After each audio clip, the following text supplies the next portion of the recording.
বালিশ চাপা দিয়ে খুন করে গলায় ফাঁস দিয়ে টাঙিয়ে রাখার অভিযোগ। বালিশ চাপা দিয়ে খুন করে গলায় ফাঁস দিয়ে টাঙিয়ে রাখার অভিযোগ উঠল স্বামীসহ শ্বশুরবাড়ির লোকজনের বিরুদ্ধে। ঘটনাটি ঘটেছে বৃহস্পতিবার রাত 10টা নাগাদ মুর্শিদাবাদের হরিহরপাড়া থানার ট্যাংরামারি গ্রামে। মৃত গৃহবধূর নাম হাবিবা বিবি, বয়স 30।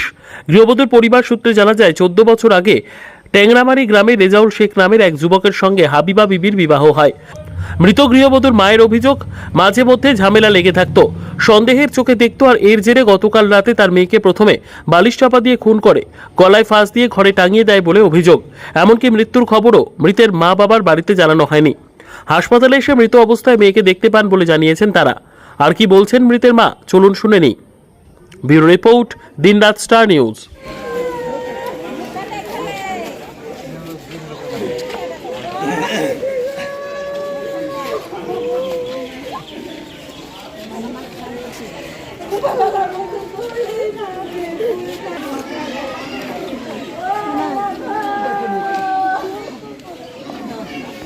ধরে কষ্ট হতে পারি, সব সময় মারা ধরা। কোথায় বিয়ে দিয়েছিলেন আপনার মেয়ে?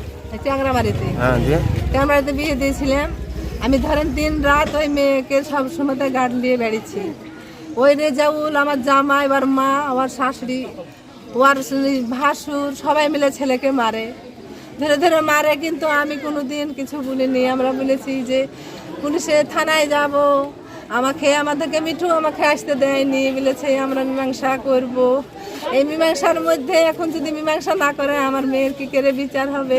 আমার মেয়ে আমাকে বললো, মা আমি এখন যাব না, আমি পরে যাব। আমি বললো যে কালকে কি হয়েছে সেটা বলুন। কালকে রাতে কি হয়েছে? কালকে কি হয়েছে বাপ আমি সঠিক জানি না।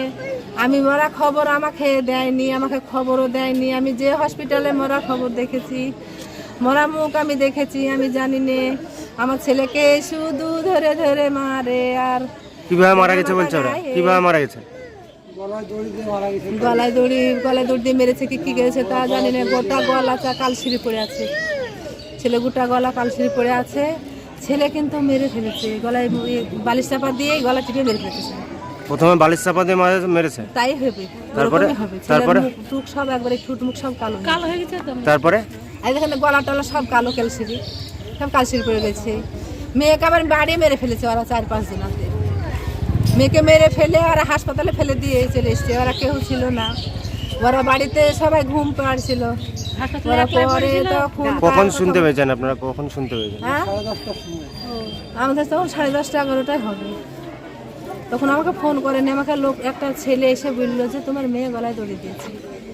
আমি বলছি সাহেব আমার গলায় দড়ি দিবে না, আমার সাহেবাকে মেরে ফেলেছে। আচ্ছা, কোনো রকম পণের বা টাকা পয়সার জন্য চাপ করতো জামাই? টাকা জামার পর মানে এমনি চাপ করতো না, কিন্তু আমার লাগে মনে মনে ছিল। তাও আমি 4 ভরি সোনা আছে ওর ঘরে, আমি 4 ভরি সোনা দিয়েছি।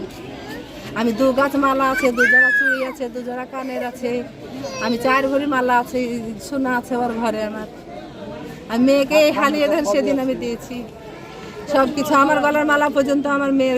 কালকে কি ফোন করে কিছু বলেছিল? ঝগড়া টগড়া হয়েছে বা কিছু? কাল ঝগড়া করে কিছু বলেনি, কাল ঝগড়া টগড়া কিছু বলেনি। কাল আমাদের মোবাইলে খুব একটা ফোন হয় না, কথা হয় না।